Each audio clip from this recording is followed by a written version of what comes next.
தென்னக காசி என்னும் புண்ணிய திருத்தலத்தில் உன்னடி நாடி வந்தோம் என் பைரவா. தென்னக காசி எனும் புண்ணிய திருத்தலத்தில் உன்னடி நாடி வந்தோம் என் பைரவா. பண்ணிய பாவமெல்லாம் மண்ணடி மறைந்து போக நின்னருள் புரிய வேண்டும் என் பைரவா.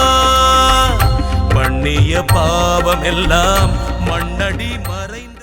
பக்தர்கள் தங்கள் குடும்ப உறுப்பினர்களின் பிறந்த நாள், திருமண நாள் விழா போன்ற சுப தினங்களில் பைரவ அபிஷேக அலங்காரத்திற்கு முன்பதிவு செய்து கொள்ளலாம். அன்றைய தினம் உங்கள் குடும்ப உறுப்பினர்களின் பெயர் மற்றும் நட்சத்திரங்களுக்கு சங்கல்பம் நடைபெற்று மகா பிரசாதம் வழங்கப்படும். வெளியூர் அன்பர்களுக்கு கொரியர் மூலம் அனுப்பி வைக்கப்படும். மேலும் விவரங்களுக்கு கீழே கொடுக்கப்பட்டுள்ள எண்ணில் தொடர்பு கொள்ளலாம்.